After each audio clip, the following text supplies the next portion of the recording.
Last topic अपन ने कहाँ तक पढ़ लिया है?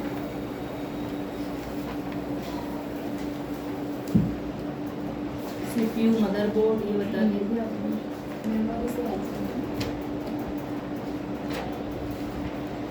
मेमोरी जो है वो आपका इम्पॉर्टेंट टॉपिक है, इस पर काफ़ी सारे क्वेश्चन भी बनते हैं।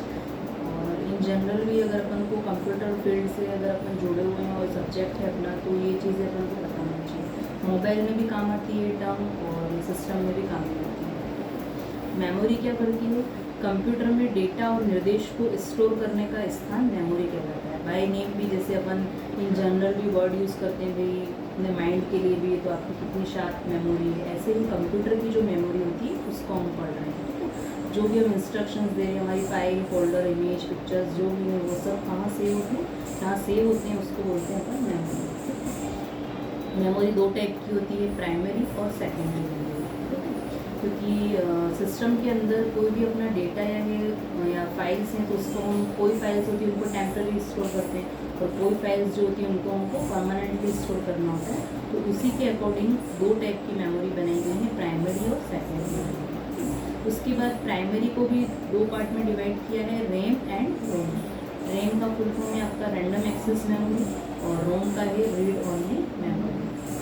रैम क्या करती है? डेटा को स्टोर करती है ताकि CPU प्रोसेसिंग कर सके, और ये एक टेम्पररी मेमोरी होती है और वॉलेटाइल, यानी कि आपकी लाइट्स चली जाती हैं तो ये जो डेटा है आपका, या फिर इस मेमोरी में जो डेटा आपका स्टोर हुआ है तो वो आपका मिट जाएगा। ये टेम्पररी होती है।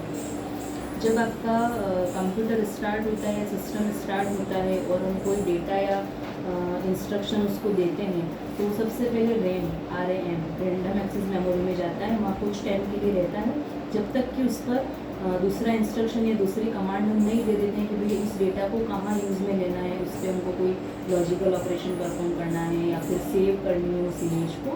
तो टेम्पररी वो एक बार कहाँ रहता है? रैंडम एक्सेस मेमोरी में, इसलिए उसको हमने टेम्पररी और वॉलेटाइल मेमोरी बोला है। रैम में डेटा को डालना राइट ऑपरेशन और डेटा निकालना रीड ऑपरेशन कहलाता है। मतलब कि अगर हम रैम के अंदर कोई डेटा इंसर्ट हो रहा है तो उसको राइट यानी कि लिखना, और वहाँ से जब वो हट जाएगा या उस सेक्शन से रोम में चला जाएगा या सेकेंडरी मेमोरी में चला जाएगा तो उसको रीड करना, डेटा निकालने को रीड करना बोलते हैं। टेक्निकल टर्म हम क्या बोलते हैं? Right and read. राइट यानी कि डेटा उस वहीं पर है और उसको हमने वहाँ से निकाल लिया है, यानी कि वो रीड कर लिया है। इसलिए रैम को रीड राइट मेमोरी कहा जाता है, क्योंकि यहाँ पर दोनों ही ऑपरेशन परफॉर्म होते हैं, रीड भी और राइट भी। रैम में डेटा कहीं से भी रीड या राइट किया जा सकता है, इसलिए इसे रैंडम एक्सेस मेमोरी भी कहा जाता है। मतलब कोई सीक्वेंस नहीं है, जैसे कि हमने 4-5 तरह की फाइल्स या डेटा वहाँ पर स्टोर है, तो ज़रूरी नहीं है कि हम सबसे पहले जो हमारा सिस्टम है वो फर्स्ट को रीड करेगा, फिर सेकेंड फाइल को करेगा, फिर थर्ड को करेगा। 1 2 3 4 5 है तो रैंडम, यानी कि 4 को भी पहले रीड राइट कर सकते हैं, 3 को भी कर सकते हैं, 2 को भी, किसी भी सीक्वेंस में कर सकते हैं, इसलिए इसको बोला है रैंडम एक्सेस मेमोरी। रैम को फिर वापस दो पार्ट में डिवाइड किया है, एस रैम और डी रैम। ठीक है, एस का फुल फॉर्म है स्टैटिक और डी का फुल फॉर्म है dynamic. Static random access memory जो होती है उसकी लो रिफ्रेश रेट होती है और डायनेमिक की हाई रिफ्रेश रेट होती है। स्टैटिक के अंदर डेटा को लंबे समय तक रखा जा सकता है, डायनेमिक के अंदर डेटा कम समय तक रहता है। स्टैटिक जो होती है उसकी स्पीड हाई होती है, इसकी लो स्पीड होती है। स्टैटिक के अंदर कैश मेमोरी के रूप में होता है, और डायनेमिक के अंदर रैम का मतलब DRAM dynamic random access memory से ही है।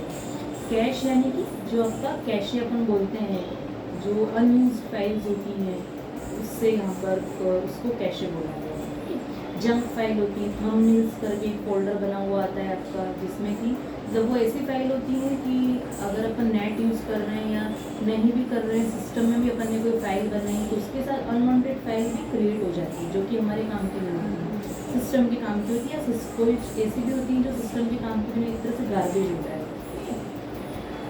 स्टैटिक रैंडम एक्सेस मेमोरी के अंदर 6 कैपेसिटर और 6 ट्रांजिस्टर यूज़ होते हैं, और डायनेमिक के अंदर एक ही यूज़ होता है। और स्टैटिक रैंडम एक्सेस मेमोरी जो होती है उसको हम एक्स्ट्रा अगर लगवाना हो, जैसे कि मैंने आपको SSD बताई थी, वो अपन ने एक्स्ट्रा लगाई है, ठीक है, तो हम लगा सकते हैं, लेकिन डायनेमिक के अंदर कोई कंपलसरी नहीं है कि हम कोई एक्स्ट्रा मेमोरी या एक्स्ट्रा डिवाइस लगाएं। तो इसकी जो डिफरेंस बताया गया है उसके ऊपर क्वेश्चन बनते हैं हर एक पॉइंट पे। जैसे कि फुल फॉर्म पूछ लेंगे आपको, ठीक है, किसकी लो स्पीड रिफ्रेश रेट होती है, किसकी हाई होती है, लॉन्ग टाइम तक कौन रहता है, स्पीड किसकी हाई होती है, इस तरह के क्वेश्चन इस पर बनते हैं। उसके बाद DRM को भी 5 पार्ट में डिवाइड किया गया है। डायनेमिक रैंडम एक्सेस मेमोरी को भी 6 पार्ट में डिवाइड किया गया है।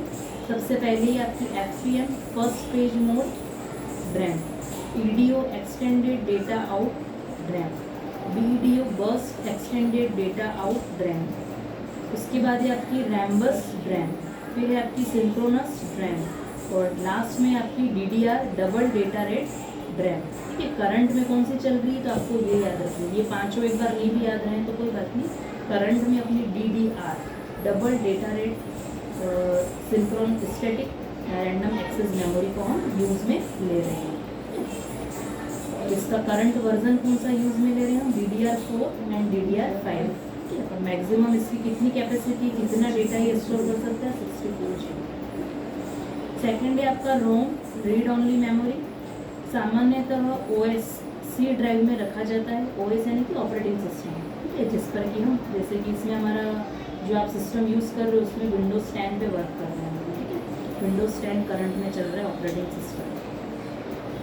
इसके बाद तो इसको जो है आपका C ड्राइव जो होती है, ABCD 4 ड्राइव्स बनी हुई होती है। उसमें जो C ड्राइव जिसमें कि हमारी प्रोग्रामिंग फाइल्स रहती हैं, उसके अंदर रोम जो है वो रहती है, स्टोर रहती है। और अगर फ्लॉपी डिस्क, पहले जो फ्लॉपी डिस्क हम यूज़ करते थे तो तब ये कहाँ पर A ड्राइव और B ड्राइव जो कंप्यूटर की बनी होती है उसमें इसको स्टोर करते थे, इसकी प्रोग्रामिंग फाइल को, इसके सेटअप।